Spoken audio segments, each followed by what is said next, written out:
Hello and welcome. You are watching News 9 Live. I am Krishna Kumar. Straight to the big story that we're discussing at this hour. After the JDS in Karnataka decided to bring in BRS leaders from Telangana to campaign for them in areas where there are Telugu-speaking people, the BJP is now in talks with the chief of the Jana Sena party and popular Tollywood or Telugu film industry actor Pawan Kalyan to campaign for the BJP in Karnataka. Known as Power Star, Pawan Kalyan has been a crowd puller and is known to have sympathies for the BJP.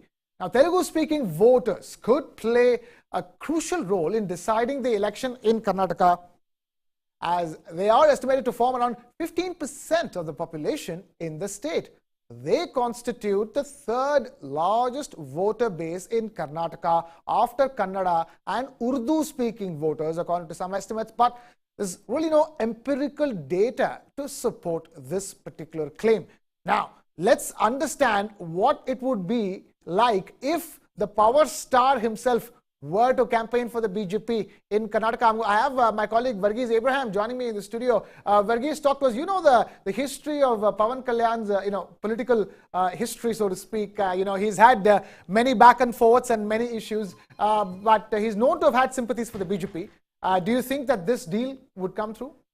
Well, it is highly probable. The thing is that Pawan Kalyan has been, in the last 1 year, very active in Andhra Pradesh, and Jana Sena, which is a party that has been almost in kind of dormition, very low campaigning, has been in fact located in certain pockets of Andhra Pradesh itself. They have now become quite vocal, with Pawan Kalyan in fact having yatras, visiting places, and also the principal foe for Pawan Kalyan has been the YSR chief Jagan Mohan Reddy and the current chief minister of Andhra Pradesh. But his alliance with the BJP has been something of where it's been kept under wraps, in the sense that it is not openly out there, but he has been constantly meeting with the BJP leadership, and BJP leadership has also been constantly engaging with him. Pawan Kalyan, of course, is the brother of Chiranjeevi, who is a mega star in Tollywood, and he had started a political faction a long time ago called Prajarajam, which later merged with the Congress, and rest is history. What happened to Andhra Pradesh, and now he's back into making films. But Pawan Kalyan has not left the film world, and he is still popular. But Jana Sena has been going parallelly along with his film career. He has on and off been propagating it, but yet they are supposed to take a political stand as such. But we are quite interestingly enough, Pawan Kalyan is the man, it seems, that the BJP needs to counter the forces that are coming from across the border, that is the BRS leaders in Telugu-speaking areas, which the JDS is planning to get.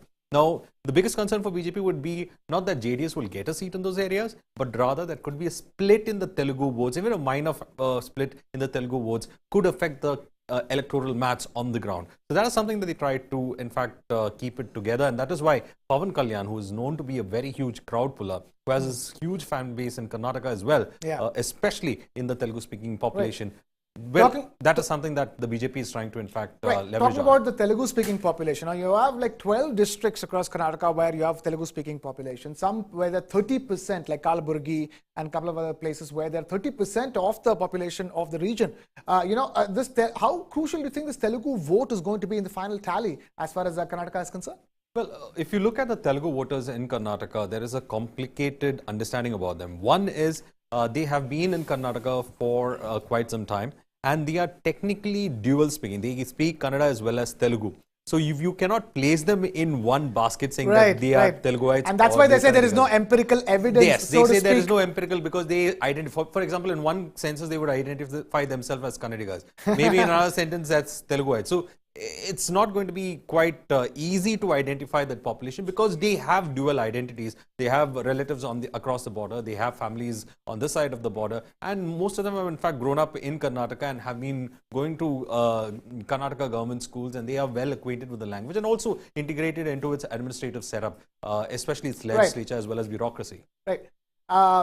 Stay with us, Varghese, because we also have our colleagues, Mr. Bhaskar Hegde, editor of TV9 Kannada Digital, and Arun Sundaram, joining us from Bengaluru with the latest. I'm going to take this across to Mr. Arun Sundaram first. Arun Sundaram, talk to us in terms of the Telugu vote per se. We discussed this so much, but how crucial is the Telugu vote in the final tally? Because you have the BRS already entering the fray, and now there's a possibility that Pawan Kalyan could be too. Good evening, Krishna. Let me run you through some statistics that I was able to gather. Now, if you look at the 2011 census data available, you see that about 70.6 million, 66 million people are classified as people who speak Telugu. And this is across the nation. Now, if you break this up, 5% of that population reportedly is based out of Karnataka. That is something like 3.55 million people speak Telugu, or they are dual language speakers. Now, when you come to Bangalore itself, Bangalore ranks among a very few or handful of districts or regions where you have people speaking more than 100 languages put together. Now, if you were to look at it, according to linguistic data available, you find 45% of the population is Kannadiga or Kannada speaking population, 15% is Tamil, and 14%, just behind the Tamilian population, is the population of people who speak Telugu. Now, if you were to look at the outgoing cabinet of Chief Minister Baswaraj Bommai itself, you have several of those ministers who are themselves bilingual. They are at ease speaking both in the local language, that is Kannada and Telugu. In fact, you will not miss out if I say that, there have been instances in the past where actually some of these popular Tollywood stars have made an appearance during a wedding or birthday celebration of a politico or the minister in question, because it adds to the star appeal or the star value of the concerned politico or the minister. So, right. And it goes well with the fair enough mass at large. So you can say that, it's a very interesting strategy, because remember, 9 districts in Karnataka. Karnataka borders 6 states. Right. It's a kind of a inverted C. Right. There are 6 states with which Karnataka shares its border. And within itself, it speaks around 4 or 5 languages, Arun. That's another issue, right? You have Kannada, you have Tulu, you have Konkani, you have Kurgi or Kodava language. You have so many languages spoken within Karnataka also. We'll talk about that as well. Stay with us. Let me just take us across to Bhaskar Hegde, who joins us. Bhaskar Hegde, first thing I want to ask you is, let's talk about Pawan Kalyan here. Will Pawan Kalyan enter the fray in Karnataka for the BJP? What is it looking like for you? Krishna, I think it's quite possible, as Varghese has mentioned, if the deal comes through, the understanding comes through. And see, one thing we have to understand, if Pawan Kalyan comes, Congress will not be far behind to bring Chiranjeevi. That's very interesting. Well. That's quite the movie script. That's quite the Telugu movie script, Bhaskar. If that were to happen, if Pawan Kalyan were to campaign for the BJP in Karnataka and Chiranjeevi were to campaign for the Congress party in Karnataka, that's quite the movie script that you are able to put together now. That's true. Absolutely. Now, the interesting factor is, I think, between these two brothers, I think Pawan Kalyan is slightly more popular in hinterland, in the sense bordering like from Chitradurga to till Raichur. The younger generation connect with Pawan Kalyan, if I'm right, if I'm not wrong, more than Chiranjeevi, number one. Number two, politically, I'm not sure whether Pawan Kalyan will carry that BJP's message, and he would successfully convince the young voters to come to BJP's fold. That, of course, we have to see. But getting Pawan Kalyan for campaign in these districts, and particularly in border districts, and it's quite interesting. And certainly BJP might do it because this time it's a kind of a make or break situation for BJP. And I think if BJP does it, and it will be a very interesting fight. One side, BRS chief, that is the Telangana chief minister campaigning for JDS. Then, of course, Pawan Kalyan for BJP. And if Congress gets Chiranjeevi, he will, triumvirate, fighting for a kind of Telugu pride in Karnataka land. It will be very interesting to see. No, that will be quite the RRR of a political, magnum opus, Bhaskar Hegde. RRR, all three triumvirate, coming together in Karnataka from Telugu land. Fascinating insights over there. Bhaskar Hegde, thank you so much for joining us with that. And of course, Arun Sundaram as well, joining us with the latest on the Telugu vote in Karnataka. And with that, we wrap this particular discussion up. Our next discussion coming up on News 9. Stay with us.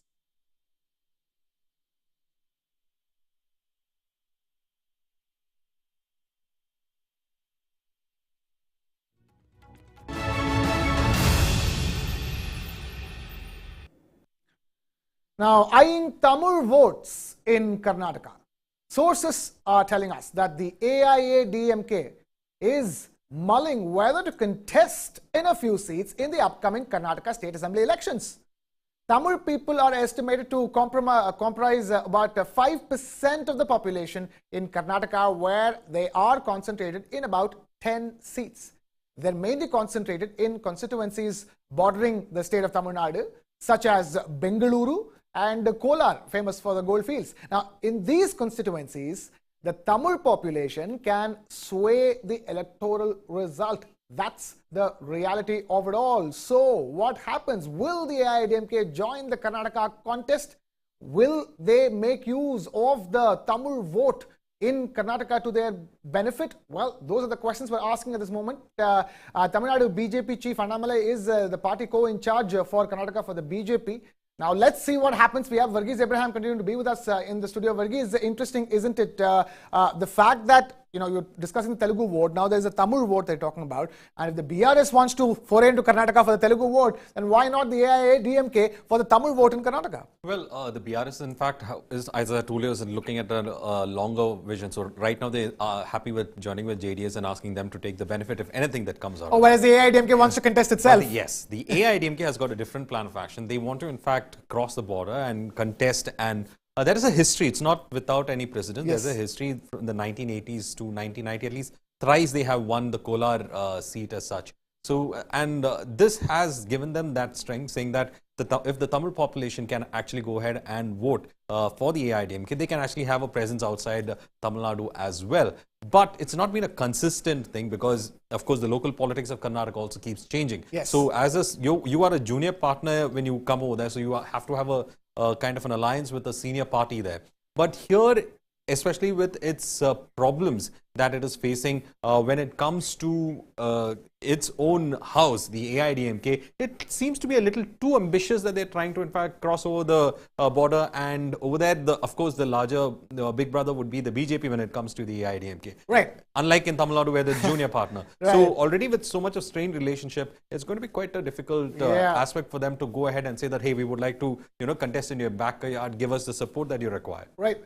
Fair point. Let's take this across to Arun Sundaram, who continues to be with us from Bengaluru. Arun Sundaram, you're a Tamil yourself.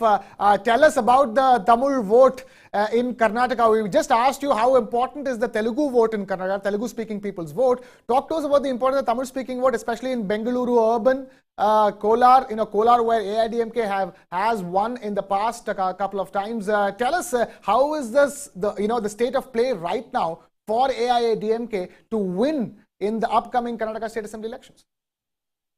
Well, there are a few things that you will have to bear in mind, Krishna. One is we still don't know whether they're going to contest.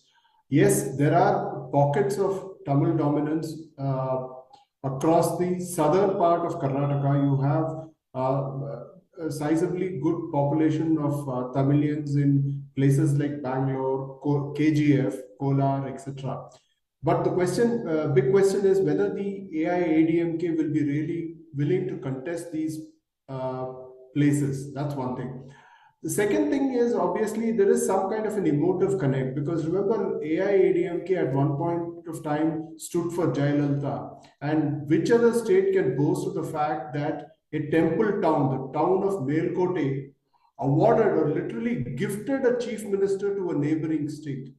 That is the title of honor that the temple town of Melkote has got, because it provided Jayalalitha. She went on to become the chief minister of Tamil Nadu. So there is some kind of an umbilical connect between Tamil Nadu and Arun Sundaram, if you want to say that, Karnataka. if I may, before you move any further, then Kerala will be claiming the bragging rights for providing MGR to Tamil Nadu as well. Tamil Nadu has been fortunate enough to get such great chief ministers from outside its own borders. That's the fact of the matter. But but tell us, in terms of AIDMK is doubtful of contesting. My question is, how important is the Tamil vote in the final tally of the Karnataka state elections? Well, it is not significantly important, but in certain pockets, in Bangalore city, for instance, you have a constituency called Gandhinagar constituency, which is represented by Dinesh Gundurao, the son of the late Karnataka Chief Minister R. Gundurao. That, for instance, has a sizable dominance of the Tamil-speaking voters. Similar is the case with KGF. So you do come across some pockets of importance, but overall in the tally, big tally, if you're going to talk about it, I think it's not going to be significantly large enough, but yes, it can add to your total, no doubt about it. And that's why perhaps if the arithmetic or if the campaigning plan is worked out, you could probably see the AIADMK sending a few of its people across to Karnataka to campaign. But of course, remember, as you rightly pointed out, the BJP's Tamil Nadu in charge happens to be a former cop who had worked in Karnataka. So he knows and how much of that Tamil appeal will go down with the voters. So to that extent, probably the BJP and the AIADMK will sew up some kind of a campaign program wherein you will find some of these people. For all you know, you can see that even somebody like Edapati Padichami himself may come down and campaign. I mean, I can't be ruling that out. Fair enough. We can't, we're still some time away because there are around 45 days left for the elections. We have Bhaskar Hegde, TV9 Kannada Digital's editor, with us on this broadcast as well. Bhaskar Hegde, sir, tell us, in terms of the Tamil vote, now we're just discussing the Telugu vote. Talk to us about the Tamil vote and its importance in Karnataka, and how relevant it is for this particular Karnataka State Assembly elections in terms of the state of play of all the parties. Does the AIADMK stand a real chance? Do you see them contesting? Krishna, in every election, every vote matters, and particularly when in an election like Karnataka Assembly election, when Tamil votes matter at least in 3 or 4 constituencies, not less than that. So certainly this matters. Number one. Number two, I doubt AIADMK will contest, because for the simple reason, if at all AIADMK has to contest, probably the understanding between BJP and AIADMK has to, because if at all they have to enter Karnataka, I think they have to seek a kind of informal agreement or understanding with BJP to contest. Otherwise, what happens if they contest, say, as the Arun Sundaram mentioned in earlier, that Gandhinagar. So if they contest and take away some 10,000 votes, and BJP defeats or loses by 10,000, it's almost like AIADMK's entry cutting into BJP's vote. So I don't think BJP will allow AIADMK to contest Karnataka elections, because BJP wants to build its own base naturally, organically. They don't want any kind of outsiders, parties like AIADMK to come and contest. So two, as far as campaigning is concerned, I think it's quite possible that AIADMK leaders may come and contest for a campaign for BJP. Right. Bhaskar Hegde, editor of TV9 Kannada Digital, were joining us with that. Bhaskar Hegde, sir, stay with us. We are discussing lots more as far as the state of Karnataka is concerned, where it's the battle for tickets among Congress party aspirants in front of the KPCC Congress Pradesh Committee office at Queen's Road in Bengaluru. Clashes between the followers of aspirants have been reported, with some even threatening self-harm if the tickets are not given. The shadow boxing between DK Shivakumar and Siddaramaiah was also seen as their candidates also put up their claim for tickets. So the tussle for tickets within the Congress party is what we are discussing right now. Let me take this back to Mr. Bhaskar Hegde. Tell us, what are your sources telling you? How bad is this tussle? Could this derail the Congress party's final tally at the state elections? Krishna, I don't think we can read too much at this point in time, but certainly there are a lot more aspirants we can see for every constituency. There's at least in 100 constituency, Congress has 2 or more aspirants, and they are local strongholds, and they have caste backing, and a few of them are really have deep pockets, and certainly I think Congress has a problem of plenty in at least 100 constituencies. So number 2, in BJP, what BJP has done is basically it has asked Central Minister, Union Minister Prahlad Joshi to do firefighting in majority of the constituencies. So he will go to many districts and he will do firefighting and try to convince these rebels to withdraw and vote for the official nominee. So for Congress party, the Congress party has not appointed anybody in charge for resolving this kind of crisis, number 1. Number 2, they have not put in place any kind of mechanism to resolve this rebellism. Number 2, if it goes out of control, they may work against the party on the ground.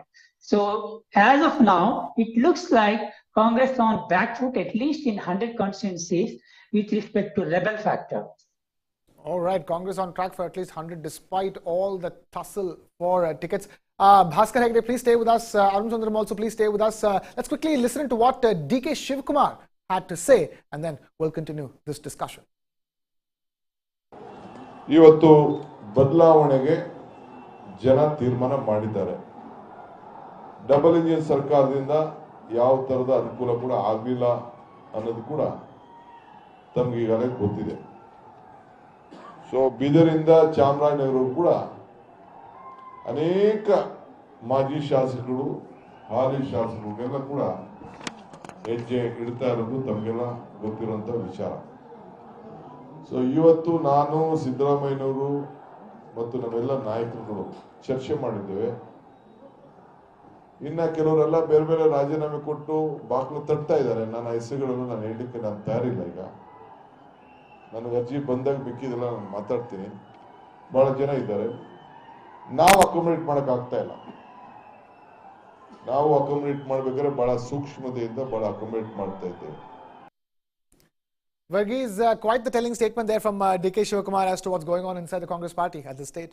Well, if you go by the statement that DK Shivakumar has made, it looks like everyone wants to jump into the bandwagon where it is sure to reach the exact destination. And this time it seems that the basket into which you want to put your eggs is that of the Congress party.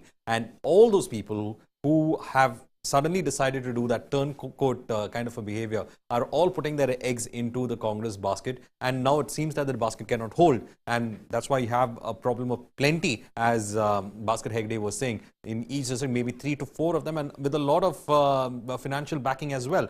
So this is the kind of situation that they are looking at, and therefore the Congress, especially DK Shivakumar, coming out and saying that though we would like to accommodate them, we cannot accommodate them. So he's put the message out clear. This drama will play out. I mean, there have been several instances in which all this kind of funny antics have been played out by the supporters of various leaders who have been ticket aspirants. They've been doing, even suicide dramas have been played out, saying that the tickets have to be given to their leaders as well. It happens in front of Queen's Road, especially during an election season in Bengaluru's Queen's Road. And what happens at the end of the day is that some of them will not get it, of course, but then those people who they think is a very important player sometimes is accommodated into Karnataka's upper house. That is what they do.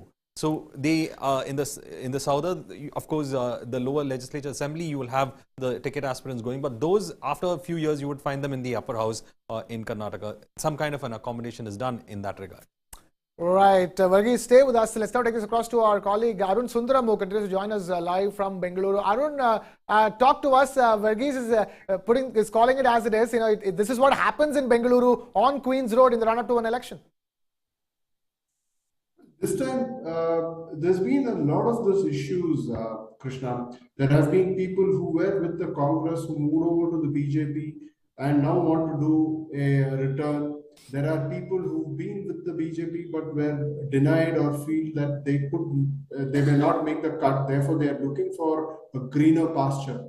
So clearly, it seems to be a case of problem of plenty as far as the Congress is concerned. The Congress knows that it has a sliver of opportunity as far as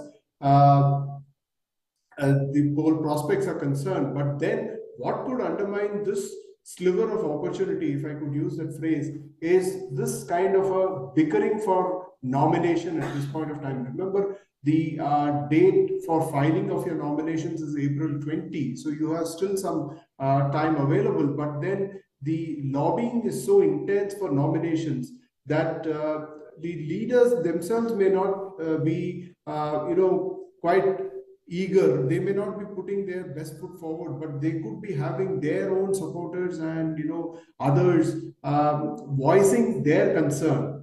So we will have to wait and watch. But clearly, as they say, this is a game where till the last ball is bowled, you can't say which way the match will swing. And the most crucial thing is once whether that particular person or the aspirant will get the nomination, and if yes, who will he edge out? Because if he's going to edge out an incumbent legislator, then obviously there's going to be a lot of angst, there's going to be a lot of bad breath, and there'll be a lot of bickering. Right. So Arun Sundaram, they're getting us the story of the Royal Challengers of Bengaluru, if I may add on to the cricket analogy that you are keeping with. Thank you, Arun Sundaram, for joining us on this discussion. And with that, we wrap things up on this one.